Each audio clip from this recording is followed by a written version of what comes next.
halter or whatever you put on a dog the other day. A dog chewed through it in 30 minutes. It was gone. Well, and I do know that the vets will issue rabies tags. If you lose your rabies tag, all you have to do is call the vet and they'll issue you another one. So we're going to have to put an implant in her. Well, We tried the collar, can't keep that on there. There's another thing to consider too. If that animal bites somebody and he's not up to date on his rabies, there is real implications that can happen from that, consequences to the owner, because they didn't have what usually happens then is either the animal has to be put down and its head sent away to check for rabies, possibly the shots.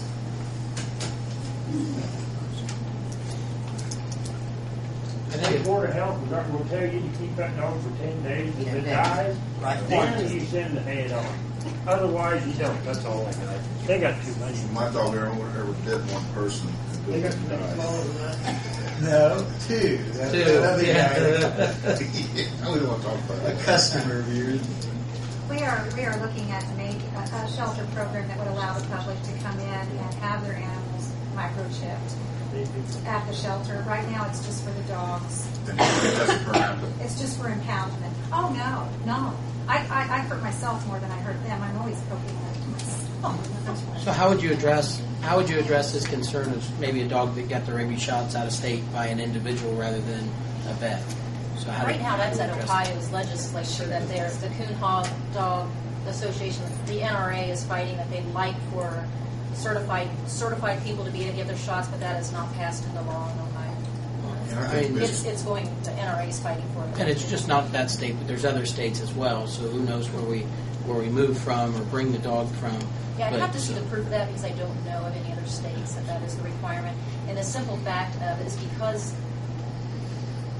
you have to have an unbiased individual give the rabies shot. Otherwise, you can say, yeah, I gave it to protect yourself, but then you could be putting a child or a person at harm who got bit by that. And so once the person starts showing rabies, I mean, most of the time it's a fatal disease. And that's why it's done, is because a lot of pet owners would protect their pet rather than the person that got bit. Well, I would say it's more of a public health issue, like with measles and mumps are given by a pediatrician, so you have a record of it. And like Michelle was saying, there's no record if you gave it yourself, gave it in your home, you'll give it all, or give it correctly, or anything else. Yeah, it's not that people aren't capable of giving the vaccination. No. It's because you have to have that official record because people, if that dog wasn't vaccinated, Because it's they in the may have best to go interest of the test. public health. Yes, right. Yeah, but couldn't you keep your own record? You could keep your own records, but how would you verify that you were certified to give the injection? You got the syringe right there and box and all, and you got a record. Wouldn't that be sufficient enough? But it's hard to say if you did give it or not, if you're just trying to protect yourself. That's just all state laws, so we really have no discussion here about whether or not to get That's the rabies. state in it. But they don't have to say that they have to have a rabies shot. And if they can't prove that they got a rabies shot, then you have to, even the person can keep the dog in their own home if they want to for the 10 days. It doesn't even have to go to the animal shelter. No. The individual can keep it right there at home. If that dog doesn't die in 10 days, they don't have to take rabies shots. Then there's not a thing anyone can do about it. Believe me, if a dog bites me or my kids, I want to know it's been vaccinated. Oh, yeah. But you have to wait 10 days. The rabies tags So are it so would be a lot easier easily not to go through that stress and go, here's the proof. And the spay and neutering, that's just strictly more or less for animal control and population control. And we just, there again, when we were talking about the licensing originally, that was one of our things. We have grant money, we have donation money, and we plan to offer a spay-neuter assistance program through the shelter to assist people. Here again, we are compassionate with people as well as animals. One more question, not to drag it out, but can those shots, can your series of shots that was given for the dog and your rabies shot be added to the microchip as information as a shot, given or not? Not to my knowledge. The only information that is on the microchip is the microchip company, the 800 number, and the microchip number, which then, once you're registered, it links that animal to your name and phone number. I mean, maybe that's something in the future But that'll, you still would have to Technology. run tags then. You would have to tell us the information. The dog would have the implant, comes back to you to prove that it has been vaccinated. that, maybe technology will do that in the future. Yeah. If it's, Okay, I think it's time to do something here. It's past time, but, you know, what the public understand, this is just the first reading, if it happens. So I would entertain a motion And I'll make that motion. with I the move- amendments. I stated. move we approve on first reading ordinance number 2008-23 with the stipulation on 90.01 section E, the references to carrying firearms and making the arrest of human beings is omitted. And in addition to that, the fees in section K, I think that's 90.02, section K, number 1, that the Tim work on verbiage so that we have an account set up within the city of Greensburg rather than having it go to the Carroll County General Fund. And I guess that should be a revision of section K altogether. But I would move we approve with those changes for the second reading. Well, approve the first reading, then when it comes to I second that. Did you get all that, Gina? Well, I got it with 90.01. I was only joking, I don't even remember. Section E, firearms omitted, and 90.02, K, account set up.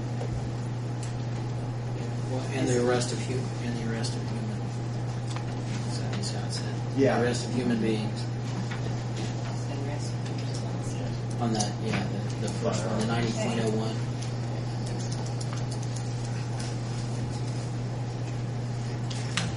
Got it. Any more discussion, the rest of the council? Roll call vote, please, Chief. Darryl, Yes. Jamie, Yes. Herb, Yes. Bill, Yes. Helen. yes. So passed on first reading. Next reading will be April meeting. Thank you, Laura. Thank you so much. Thanks, everybody. Next on the agenda, new business. Jennifer Sturgis. Thank you, Mayor and Council. I'm here today to make a request for funding.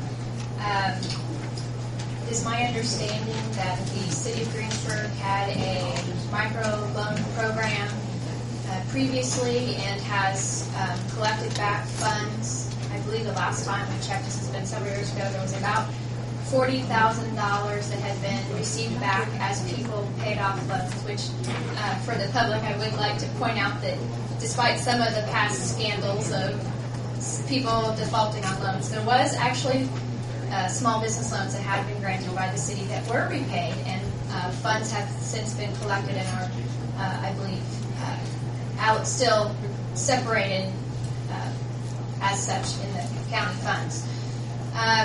We have been working with the Small Business Development Center out of Bloomington, which services Decatur County as well as several other counties. They have been operating for several years now a micro-lending program called Seed Corporation, which is a not-for-profit entity who receives funding from the Small Business Administration in order to grant small business loans to people within the SBDC region that includes Decatur County. They have about replenished all of the funding that they have, and they are in the process of going back to the SBA to request additional funding. They have been going around to the various entities that they service to talk about the needs for small loans. And what I am proposing, all that needs to be acquired by the Seed Corporation in order to draw down funding from the Small Business Administration is what they call a loan loss reserve. So they are required, the SBA requires them to set aside 15% of whatever it is they're going to draw down in order to kind of help protect against defaults. We have currently